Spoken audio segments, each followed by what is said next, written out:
one quick slide about the collaborative. In case you're not familiar, the McMaster Collaborative for Health and Aging is a coalition of researchers, trainees, older adults, and caregivers that are working together to improve the health and well-being of older Canadians by advancing patient-oriented research on aging. So at the collaborative, we have a commitment to center the voices of those with lived experience and meaningfully engage with older adults and caregivers. And together, we provide researchers and trainees with the methods and tools needed to conduct patient-oriented research. We build capacity through consultations and events like this. And we facilitate partnerships and knowledge translation for patient-oriented research on aging. And we would, of course, like to thank our funders, who are the Ontario for Support Unit, which is supported by the Canadian Institutes of Health Research and the province of Ontario. So very last slide before we get started, I want to announce that our next and final 2022 collaborative conversation will take place on Tuesday, November 29th, same time, so starting at noon. And we have Kate Merzen, who is the National Program Manager at Realize, who will be co-presenting with a couple of her community research partners about their work researching the aging care needs and preferences of older people living with HIV in Ontario. And now I'm pleased to have our special guests, Sharon and Pam, and they're going to introduce themselves. So thank you so much. And I will stop sharing and pass it over to you two. Thank you.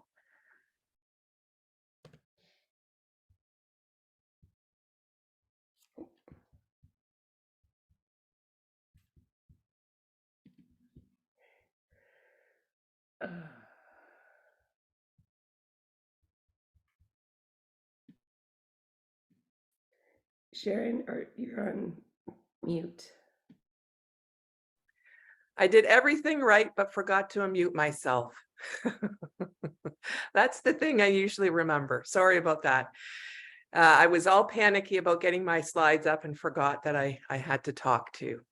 So excited to be able to meet with you all today and talk to you about some of the really fun work that Pam and I have been working on for the last few years.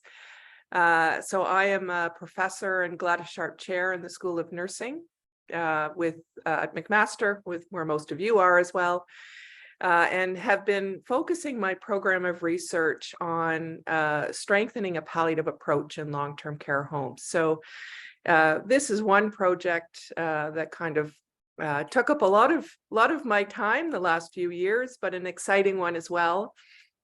And very fortunate to be able to work with some excellent family advisors. Pam Holliday is one who will be speaking with me today. We actually spent the weekend together at CAG, so I got to know her really well. And Pam is currently a family care of her mother, who is in long-term care and has been there for, I think, about 6 years now. And she's also a physical therapist, which is kind of neat, and works in a research setting, the Kite Institute at Toronto Rehab. So not only is she an expert family advisor, but understands research and has a good knowledge of it. So we kind of lucked out with Pam. And one thing I did learn is her mother likes pumpkin pie. So that was my new learning this weekend. I thought I'd share that with all of you.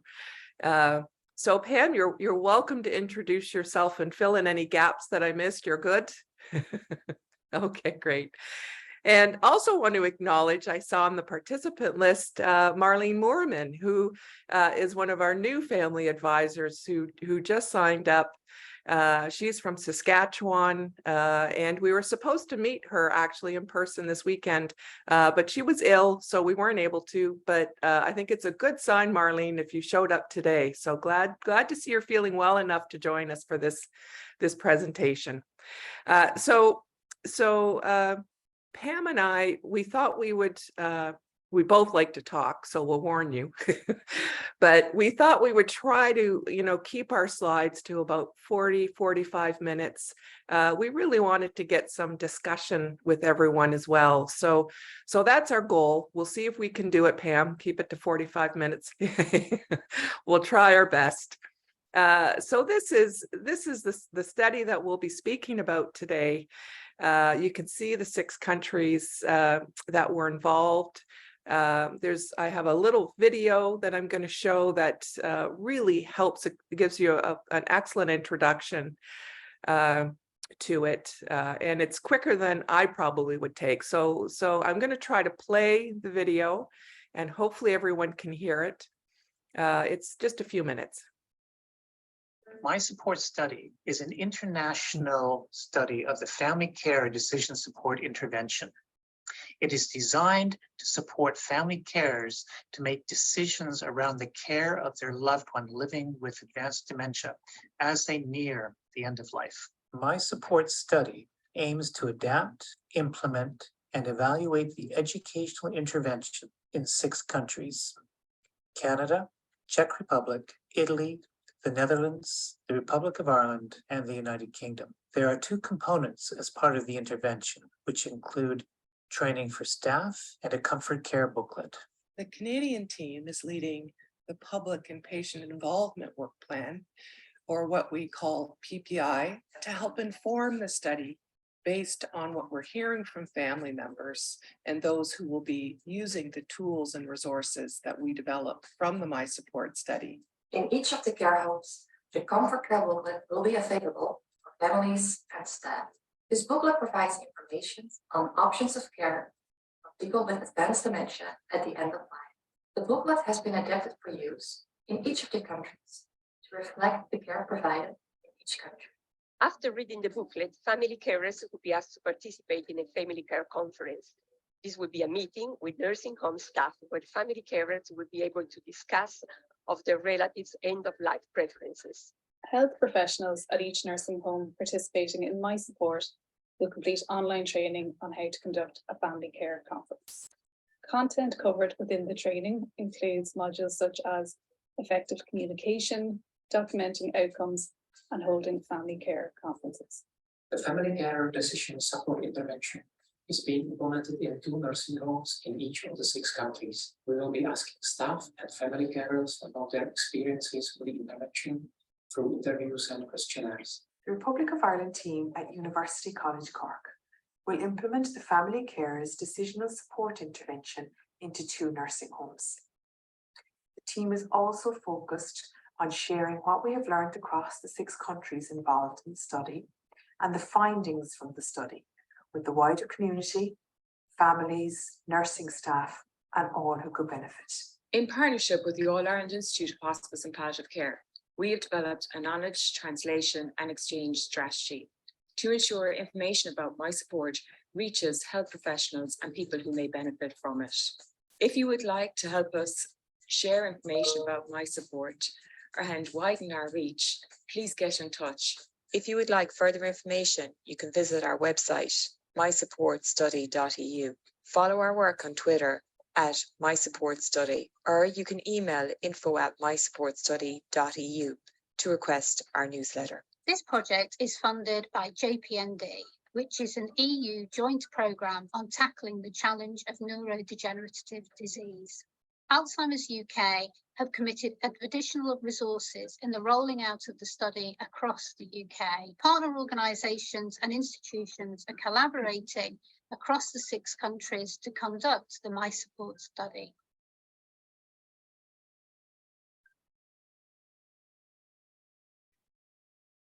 All right, so that gave you a nice introduction to the breadth and the complexity of this study, highlighting some of the country leads that were responsible for implementing the program.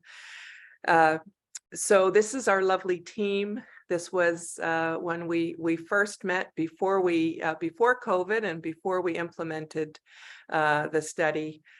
Some of those faces you may recognize, in particular, Dr. Kevin Brazil, who was at McMaster many years ago, and he's now in Ireland. So he was the kind of nominated principal applicant on the study and drew in many of us to work with them.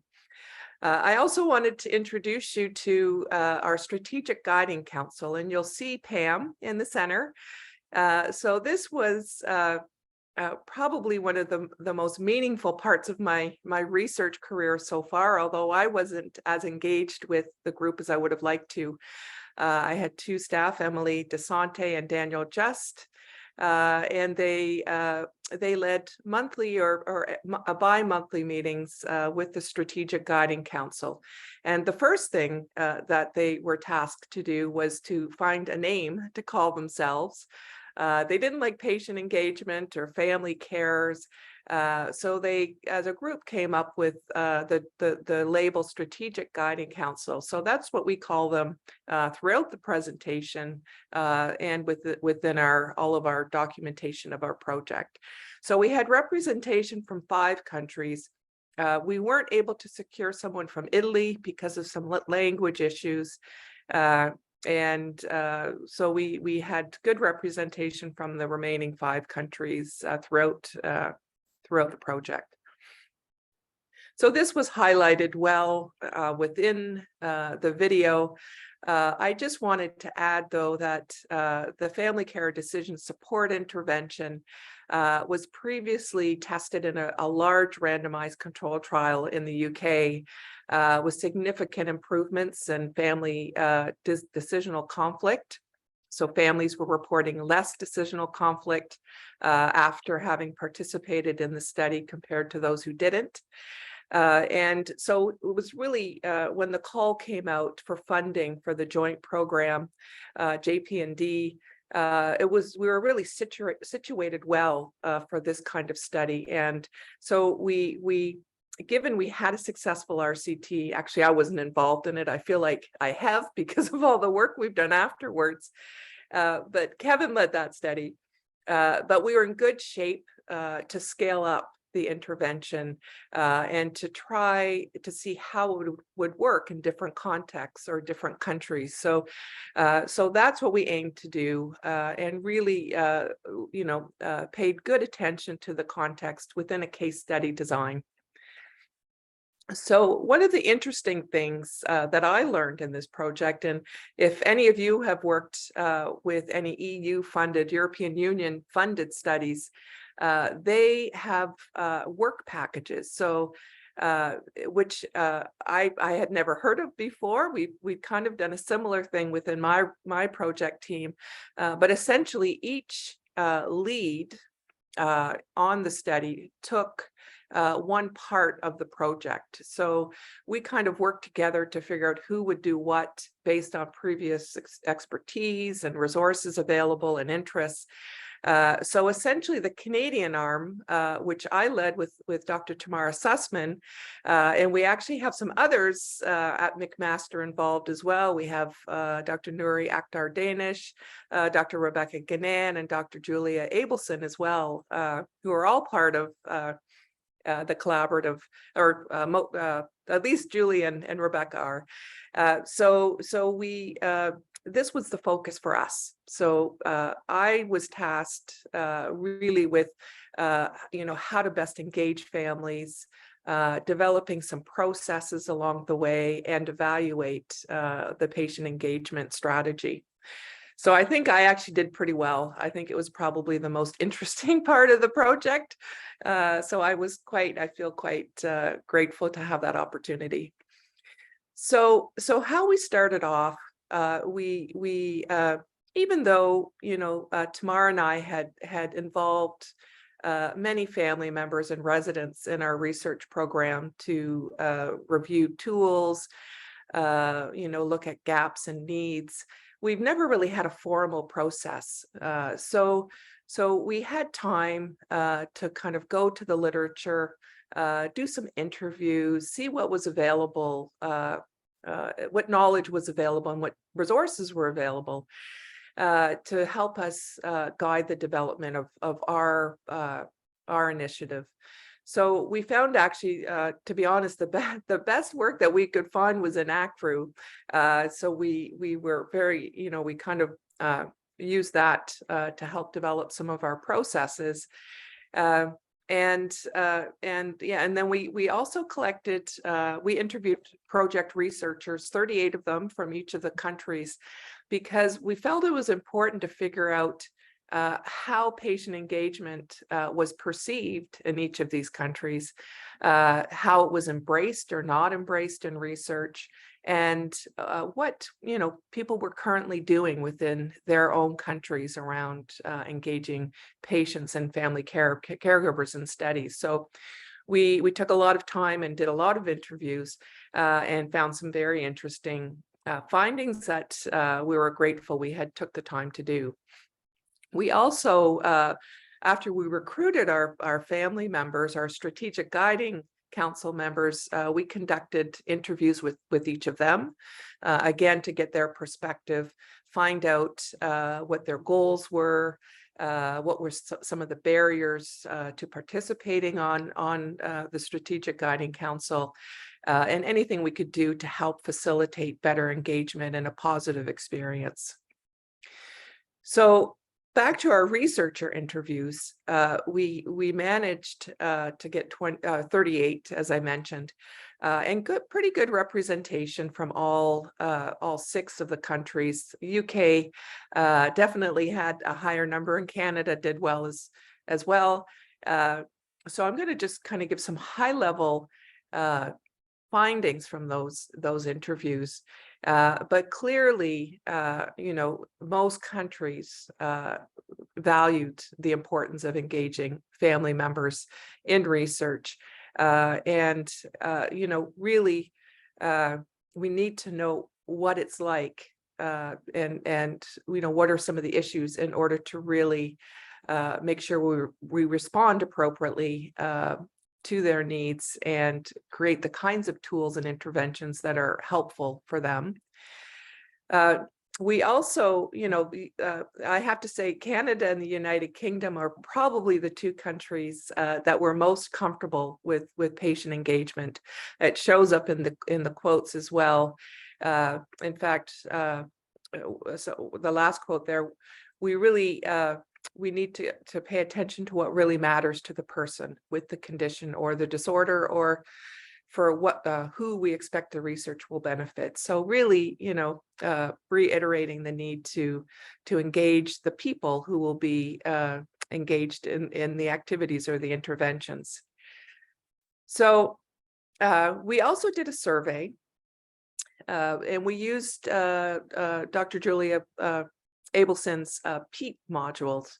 For those of you who are interested in those, they're excellent, some of the best work I think that we have to use, and certainly my colleagues in the other countries were quite interested to learn more about the PEAT modules. So we used one for the researcher survey and tried to get a sense of their confidence, even though we did tap into it in their interviews, but we also wanted to use a survey as well and have a bit of a pre-post evaluation. So you can see most researchers felt fairly comfortable with their ability to implement a PPI strategy, 3.49 out of 5. There were 2 countries, though, that were less comfortable. So the Czech Republic and Italy. And the Czech Republic, Martin, who we heard on the video, was very forthcoming in saying, that's not something they generally do in research. And our team learned at the beginning of our project, hopefully things have changed since, but I don't think so, that in the Czech Republic, you don't even need to get any kind of ethics approval to do research. So it just highlights, the variability across countries and things that we take for granted. Not all countries have those same kinds of processes. So my thinking is if they don't have, any kind of REB approval, it kind of makes sense why the patient engagement strategy hasn't taken off there.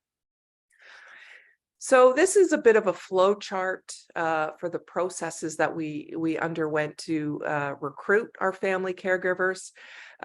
We had developed an expression of interest form, and Pam probably remembers having to complete these, but we wanted to make sure that they were interested in being part of the council. So it was either by in person if we're able to, email our website, and we had the country leads really help us with this, of course, because we're in Canada and we didn't know who to contact. So most of them had family members that they worked with on previous studies. So we were able to recruit from those sources. So we recruited them, and Emily gave them a bit of an orientation about what it means to be part of this group, some of the expectations of being on the group, and got a sense of timing, how often they wanted to be involved, what's a good time to meet, communication, what's the best way to communicate. So all those important things that really can be deal breakers, I think, for family members, given their busy schedules. And then we have a series of activities, or member involvement, is how it's written on the flow chart. We're going to have Pam speak to those. I asked her because she knows better than me. So we can look forward to her talking about some of those activities that she was involved in. And we also had a closing, a formal closing of the Strategic Guiding Council, even though I asked a couple of them to stay on with some of my other work. And we brought us all together to have a meeting with the, so we had kind of a administrative team, and we brought our Strategic Guiding Council teams together at the end to kind of finally have some discussion. So we'll move on to recruiting the PPI members, or the Strategic Guiding Council members. We had quite a few who expressed interest. You can see Ireland. We had a lot of very keen family members. For different reasons, our numbers popped down to 15 from 22. And again, we couldn't recruit anyone from Italy. COVID was happening, and there was some issues around language and translation problems. So we did well with recruiting from the other 5 countries. And now I get to take a breath, and I get to listen to Pam speak about some of the work that she was involved in. And these next few slides are based on the orientation interviews, or intake interviews, or baseline interviews with the Strategic Guiding Council members. So I'm going to move the slides for you, Pam. Okay, thank you. First of all, thank you, Sharon, for inviting me to be part of this presentation. And I feel really humbled to be the one person sort of sharing our experiences. And there's a lot that I won't be able to say, but thank you. And also for everybody being here today. And I look forward to meeting Marlene, because we missed her. And to Emily, Danielle, and later Bianca for sort of helping us through all the tasks that we had to do and making sense of everything. So one of the first things we had to do when we met in November 2020 was to share our motivations for joining the Strategic Guiding Council, and they were quite varied. So they were to honor memory, to improve long-term care experience, improve knowledge, and connection and support in a very broad sense. So the next slides will go through each of those and just explain a little bit the experiences that were expressed. I'm determined now in his memory that I'm going to try and do what you're doing to prevent it. It's so important. This first theme, members really want to participate to make use of their experience that was sad and very difficult for some, so that it won't be wasted. I kind of feel that if I can make use of that experience, albeit sad and very difficult at times, it won't be wasted, but maybe I can help somebody else on a similar journey. I mean, that seems to be, I think that's a very common, a common feeling when you've lost somebody. In my case, I am a current caregiver for somebody with dementia. but have lost my father in the past and can understand that. So the next one is improve long-term care experience. The primary motivation for joining the council is to make a difference for people who are caring for loved ones in long-term care now. And my goodness, there's a lot of need for that. We didn't know at the time what we were going to be going through during COVID.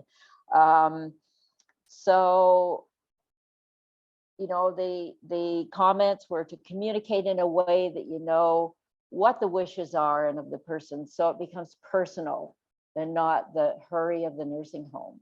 We know the comfort care booklet helps us think ahead about those decisions we have to make sort of before it comes to a crisis at the end of life. And so that addresses the hurry of a nursing home. Let's get through all this, make the decisions when we're not prepared. I like the idea that it's an international project. It will be interesting to see what the results are and to make a difference for people and families that have, family members or friends who have dementia and reach end of life. So that variability was really, really fun in the council, and we experienced some of those feelings that things were quite different like they are in our own country, different in parts of each country and within countries. The next was to improve knowledge. So this included how to access resources, at all levels, and certainly we liked the idea, excuse me, of having the comfort care booklet and its companion, excuse me, the question prompt list as a tangible resource. I couldn't understand what dementia was all about. Nothing very much was explained when she got the diagnosis. I found it hard to get help, to get information, and we had major problems with our old local GP to get him to admit and diagnose that my father had dementia. They wanted to share we want to share our own experiences about the lack of knowledge and resources. And we hope to build trust and to help family members to feel empowered to ask questions and get more information. The next motivation was connection and support. And I think this is quite a big one. It's related to our motivations for joining the PPI panel. And just a side note here, we started with PPE, but we were usurped by COVID. So in order to make it clear, we changed it to involvement instead of engagement. We didn't have traditional care all of a sudden with COVID restrictions. Also, many of us, not me, because at the time I was working full time and now only 2 days a week, but many older people and many of our caregivers were active volunteers. All that stopped. So this was also a way to give back, to stay connected. And for some of us, when we were still providing care, it was important to have that connection. The expression, I have experiences that might be valuable, but other people on the council may have experiences that could help me as well. It's also for some people who are very lonely after suffering loss, no matter how many years ago. It's something to look forward to, the council, to work towards.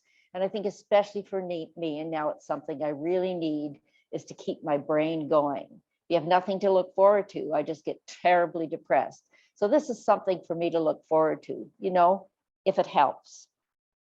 As part of the Strategic Guiding Council, we were also offered guest speakers, relevant presentations, other things to keep us engaged as well.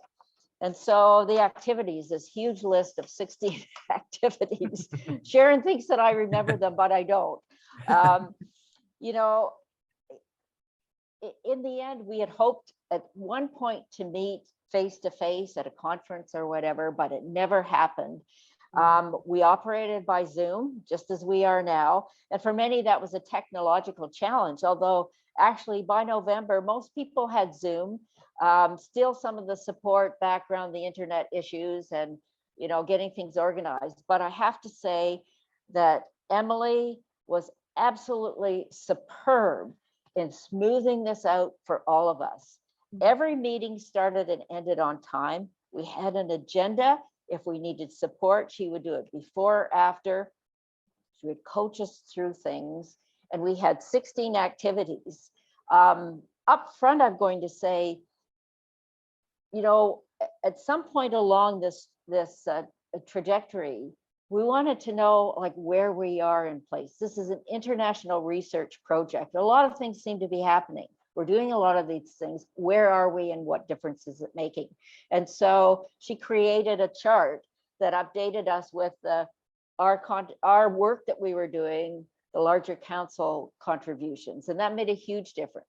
It's not to say that we expected everything that we uttered was important or going to be used in any way, but it built the experience. So, you know, some of the highlights, we you know, updated recruitment strategies, we reviewed data collection tools, we contributed to online blog posts. And if you go to the My Support website, there's some really terrific materials there. We also contributed to the question prompt list that accompanies the Comfort Care booklet.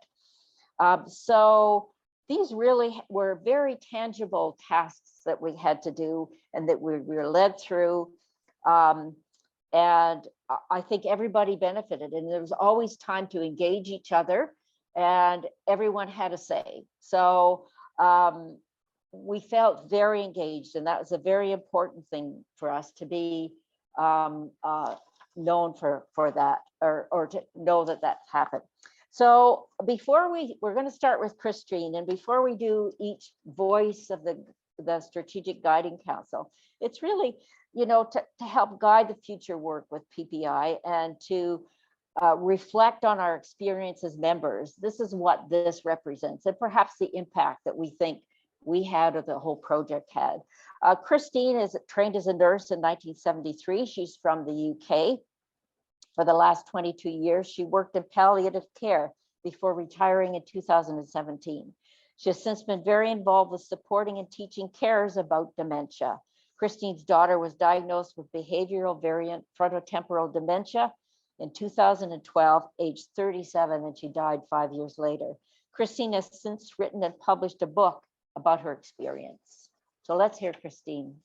For me, this support group has helped me turn, being a participant, has helped turn a dreadful experience into more of a positive one, knowing that although it was too late to do anything for my Anna, I still had something to offer, and hopefully to be able to help others.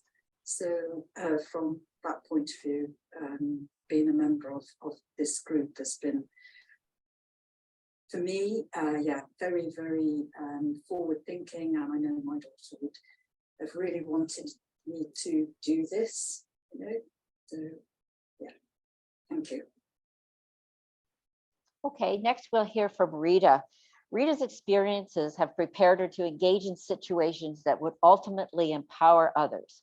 She's been privileged to work with people who have experienced mental health challenges and people living with dementia. Currently, Rita accompanies people who are looking for a care home for their loved one to help assess the care home to ensure that it meets their needs and helps them seek standards. Rita's experience with care for her husband received while in a care home has taught her so much about how effective care can promote mental well-being for the family of the one being cared for. Rita. Hello everyone, my name is Rita Brady. I'm not of Irish origin, but I was married to Eddie Brady, who I cared for until he died of cancer a few years ago. But mainly why I'm here helping with this presentation is that he also had Alzheimer's. I learned so much from him and from taking care of him. And I accumulated many, many experiences, which being an avid learner and an avid sharer, I wanted to share these experiences in such a way that I could make an impact. I do believe that being part of this most wonderful project has given me many opportunities and platforms to do exactly that. And now Alan. Alan was a former family carer for his wife, Anne, who was diagnosed with dementia in 2012 and died in 2017. Alan struggled to understand dementia when Anne was diagnosed and struggled to find support for Anne. Anne's death came as a shock to Alan, as no one talked about death. Very pertinent. Would you say that we need more of these opportunities available to caregivers and family members and friends? Definitely. I think people absolutely, unless I'd have been asked, I wouldn't have volunteered to have taken part because, you know, I'm not, you know, I don't like standing up in front of people, but it's been, you know, such a, well, I said when we did the end of thing interview that I'm going to miss this when it's gone. And I just hope that I shall find something else that I can do that will carry this kind of thing on. Okay, Carmel is a former primary caregiver for her mother who received a very late diagnosis of vascular dementia. Carmel cared for her mother until end of life. Carmel has been advocating for and involved in devising community initiatives that are best placed to support community members and address their needs since the 90s. And has voiced advocating for the voice of persons with disabilities and the primary care and family. So Carmel. To get involved, I suppose after caring for someone, your life is very full, and while it's a mixed emotions of, it can be negative and positive experience, I probably got involved in the very beginning because of the negative experience that Mom had. So, and that pushed me to try and change and let people hear her story, and to hope maybe that even if we only have one other person, not to have these negative experiences going forward. And I think also for me in the beginning, it was part of the grieving process. It really helped me with that. And you meet so many interesting and such a variety of people globally, which is fantastic as well. So it's a really, really positive experience now. Thank you. So I'm the final voice. And instead of reading all this stuff, which I guess I wrote, you know, a lot of research that we do doesn't have an immediate benefit. I mean, that's what research is. Quality improvement projects are different, but this one had an immediate benefit. And I have to say, for me, getting involved was pretty darn easy. Sometime long before this, when the Comfort Care booklet was being reviewed for Canadian content, I was asked to do that. So I got my sister to have a look at it. We share responsibilities along with my brother. So I had known about this booklet, but that was it. And I thought it didn't really contain a lot of stuff to start with, but I've learned an awful lot since that it's a very meaningful piece of work. So somebody in the nursing home where my mom is asked me if I could be contacted by a researcher, and I said sure, and I said yes to this. There was all the things I guess I went through, but I don't remember any of those things that I went through. But you know, as a council, we reviewed all those things to make sure they were relevant, they weren't too long, all those kind of things. So I just said yes. There's a lot for me to learn, and maybe some things for me to give. And I'm not used to really sharing my stories, but that's really what it's been all about. So I'll share one of the very tangible things and reasons why I was, you know, going along this, was so excited about the intervention. A very good friend of mine, last year, 2001, had a fall and was admitted to emergency here in Toronto. I live in Toronto during COVID. So he had Parkinson's, a little bit of mild dementia, but nothing really that functioned that changed his daily life so much. Once he got in Emerge, no family caregiver, everything was different. He was a very private man.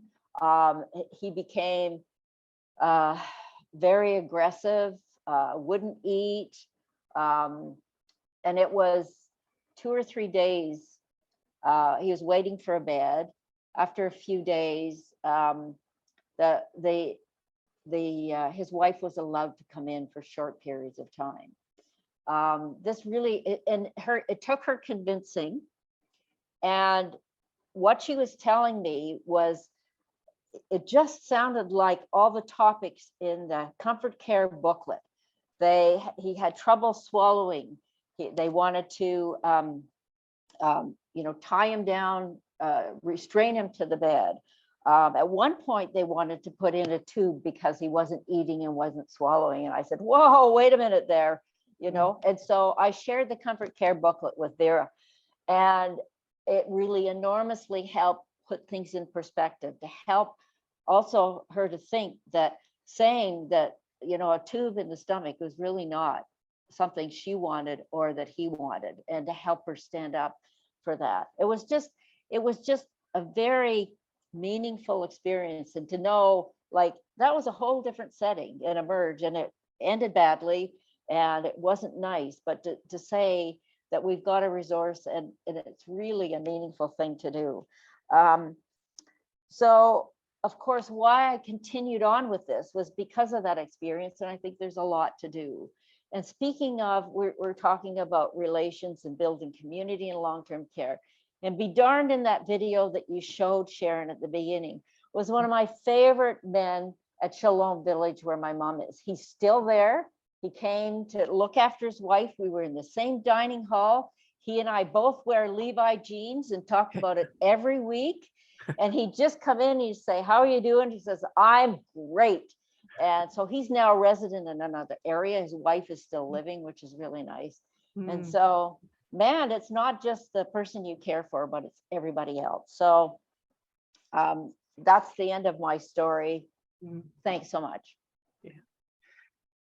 Thanks, Pam. I've been learning so much about you over the past few days. I think I'm going to go through withdrawal, and I won't see you for a while. Great. Thank you for all the stories and the context. And just to build on your last point around, long-term care homes, really as a community. And I just spoke with someone on the weekend who was going into, and still is going into the home to feed her mother.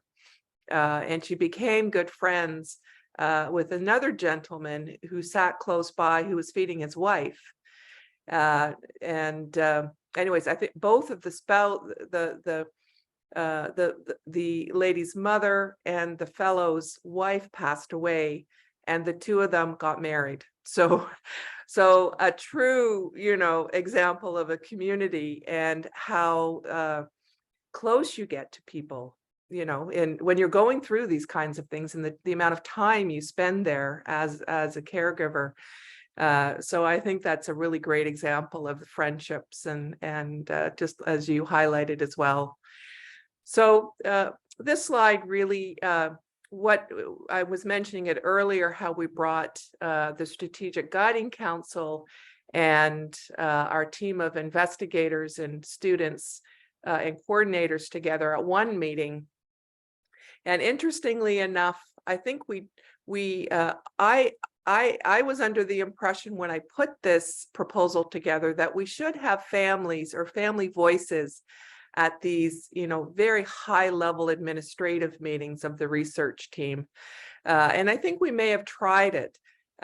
So the research team met once a month. but it's really, I've changed my mind about that anyways.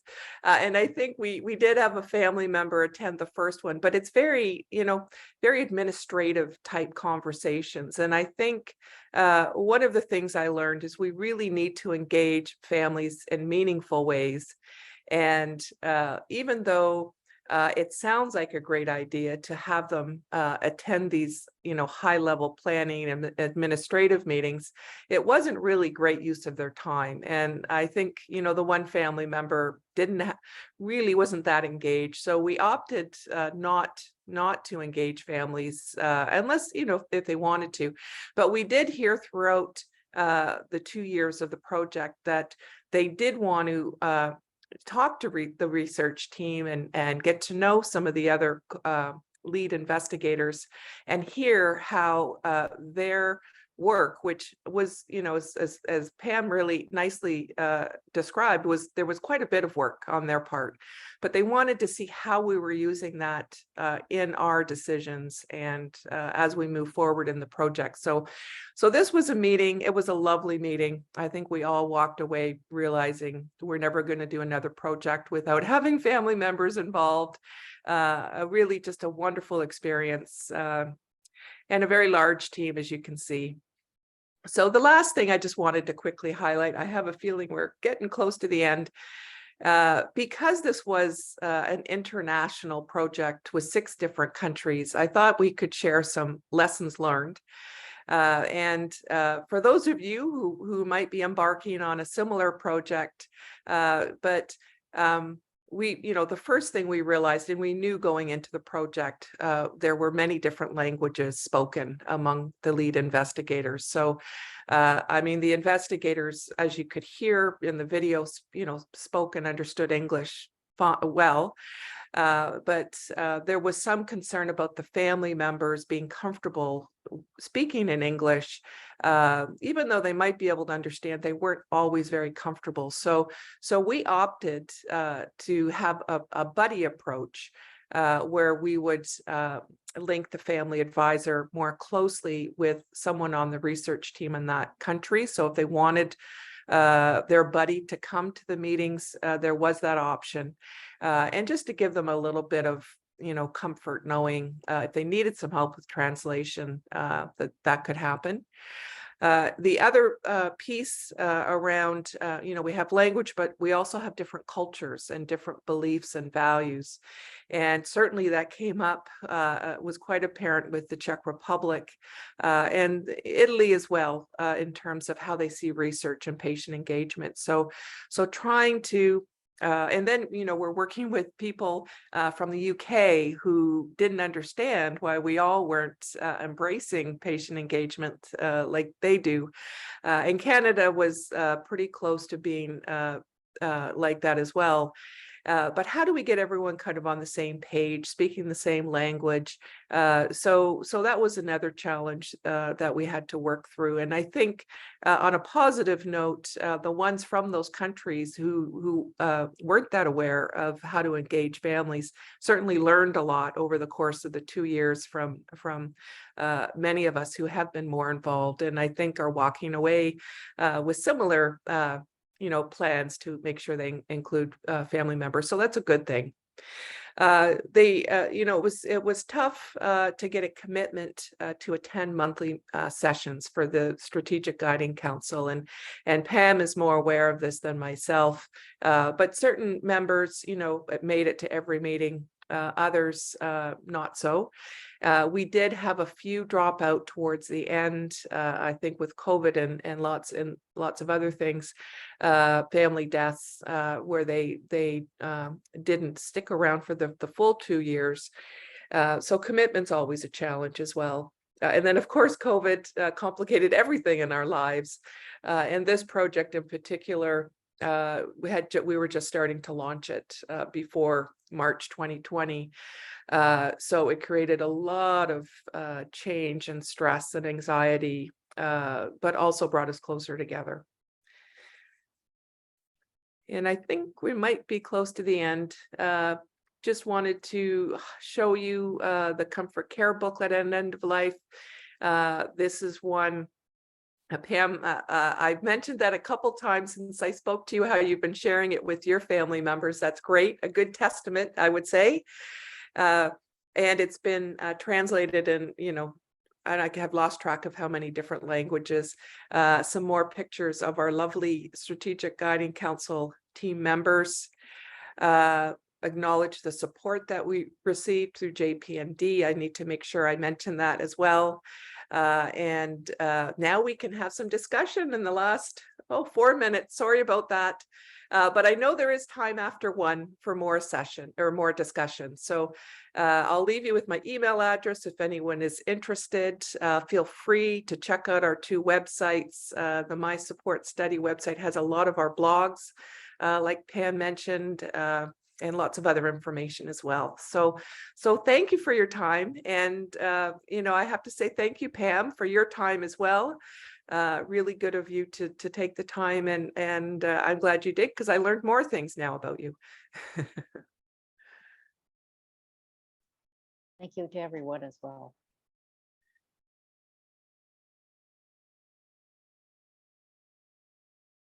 If anyone has any questions, you can put them in the chat, or if you just want to unmute and ask verbally, that would be great too. But I really want to thank both of you. That was amazing. I took lots of notes, and so much of what you said resonated with my work, even in different settings. And, really appreciate, Pam, you sharing the motivations that people brought. And I think it is so important that we acknowledge that they are different, and that we work together to ensure that people get what they can and what they want out of the experience. So yes, thank you. Sue, it's Kim. I have a question. Yeah, go ahead, Kim. Okay, so I'm wondering if during the research that was finished, did the researchers notice any people in the long-term care with developmental disabilities, or any residential care places where people who are aging with developmental disabilities, how would they factor into this comfort care? Yeah, good question. And, there was some discussion around that. And I think different regions, you would see more of that population in long-term care. From what I've seen in Ontario, it tends to be mostly people over 65. But then in Saskatchewan, my colleagues who work there, there's more of that population in the Saskatchewan long-term care homes. So yeah, and for our study, like when we did our recruiting, we specifically targeted residents who had dementia. So yeah, so we kind of we sought those people.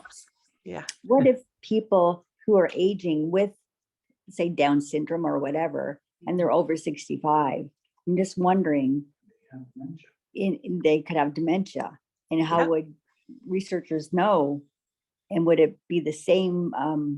Could you apply the same tactics? I don't know. Yeah, I mean, if they had dementia over 65, they would be able to join the study. Yeah, I'm just thinking of the booklet. Some of it may be applicable.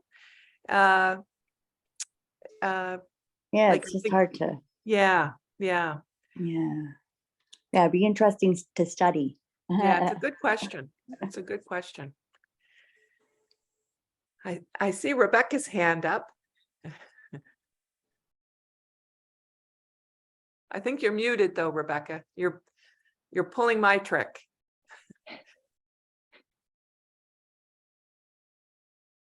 Or do you need someone to unmute you?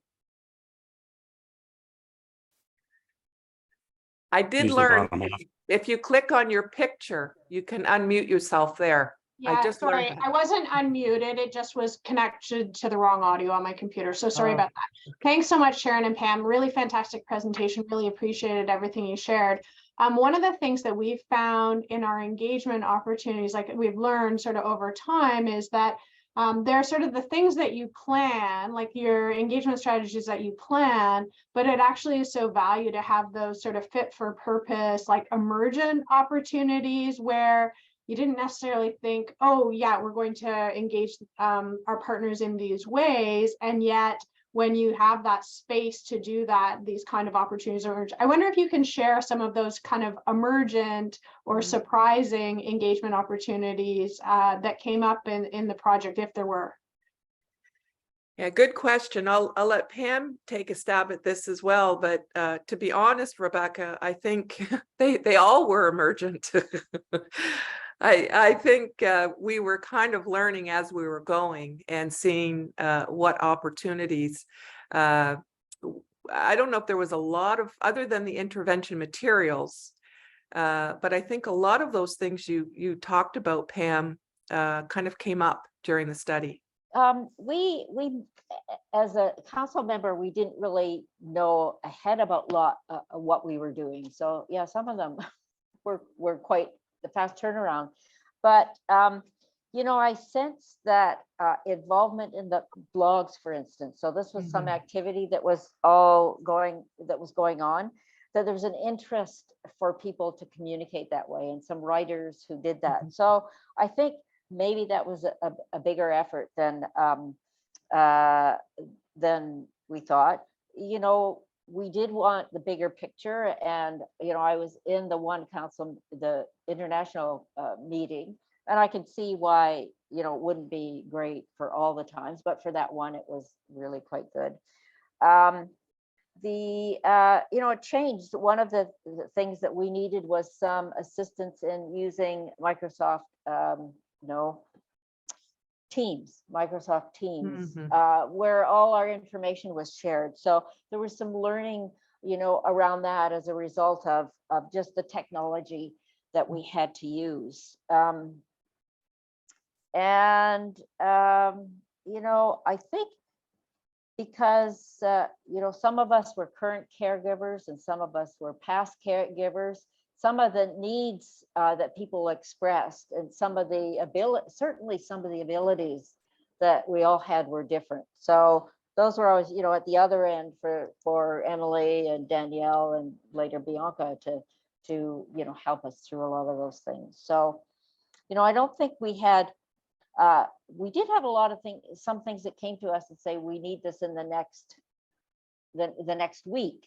And if something like that happened, it was really quite good. So we were given the option, if you think you can do it in the next week, you know, please let me know and go ahead. So it wasn't put on everybody's shoulders to have to do it if they didn't, if something that was a fast turnaround, like response to, you know, I mean, we had a whole list of things, so I can't really define, but it would have been in response to something that came to them. We wanted some feedback on a recruitment, or we wanted some feedback on, you know, the analysis and the themes and those kind of things that came out because they're being prepared for publication. So those who could contribute were given the option to do so. So I think that's how it was handled. But on a larger scale, I don't know. But yeah, so whoever was there got to do it. And we should mention too, Pam, when we had I'm not sure why there was some sort of media article in the Hamilton Spectator, and so I looped Pam into that as well. So I forgot about that. Yeah, you never know what's coming down the pipes, but it was great to have your voice in that. Thank That's you. great. And it's nice to have a variety of people on the council, because you know, things come to you. You can, you know, maybe target the people that can best have those experiences. Right. I see Mark has his hand up as well. Hi, Mark. Hi. How much of this work was done prior to February or March 2020? And what kind of headwinds did you have once it got to March 16th, 2020? I mean, it must have really put a hamper in the situation. And the other question I have is, comment is, all of this material is just fantastic. And My mom died in January of this year, and she had moved in with my brother and I because she had dementia, and then she ended up going to a nursing home. And to me, visiting through 2020 was difficult to manage. I mean, it was under lockdown a lot of times, and I think it just accelerated her decline. And there was no dissemination of information, and the local area, local health integration network were less than communicative. And like the gentleman said, you have trouble getting even basic information about what it was. So when I read this information, it was like, wow, this would have been really helpful. So I'm glad it's here now anyway, but kudos, it was fantastic. Yeah. Did you engage in real serious headwinds like I did during COVID? Yeah, we were just kind of going in circles. I think we were all, we had a colleague in Italy. I don't know if you remember, but that seemed to be the first thing that came out in the news around long-term care. And I kept thinking, I'm glad I don't live in Italy. But we had our colleague speaking about it. But what scared me, is we started hearing those stories in Canada. So, that was a bit shocking. But I think, Canada, we seem to see things happen in Europe. At least that's what my experience is before they hit to Canada. So we were kind of a little bit more prepared, but also scared. But just what you're saying, we're hearing similar things within our strategic guiding council, those stories like you're saying, but it was a bit of a support group. And I don't know, Pam, if you would agree, but I think, there was a nice level of sharing stories, supporting one another. And I think even among the research team, it kind of became a support group at one point too, just this horrific things we're hearing. The research completely halted, but we continued to meet and support one another throughout all of the last 2 years, really. And one thing I will just add, Marlene Moorman, who's here as well. So she's a family advisor from Saskatchewan, and there was a group of family advisors or family members that are part of the Saskatchewan Long-Term Care Network who developed some videos to describe those experiences like you're mentioning, and the importance of family presence in long-term care. So Marlene is in the video. We have them on our website. If I could navigate, I would find the link. But I would, welcome you to watch those videos. I'm sure you'll be nodding your head, and they describe exactly the kinds of experiences that you're speaking about now. I see Marlene there. Is there anything you wanted to add, Marlene? Just one quick thing. I think this information is fantastic, and I hope it gets disseminated and used. Do you have any post methodology for seeing how it's used, or if it's used? The actual intervention? Yeah. And the guide. Yeah. So that's the fortunate thing with this study. We were able to really take a deep dive into the implementation. So how to get this into practice, looking at some of the barriers. So that paper is still being written. It's probably the hardest paper to write, but we've gotten a lot of learning about how to get these into practice, and we'll be learning probably for the next 10 years, to be honest. Well, it's fantastic, and I could have really used it. Yeah, I know that's the problem. We have these resources, and we can't get them in the hands of people who need them. Yeah.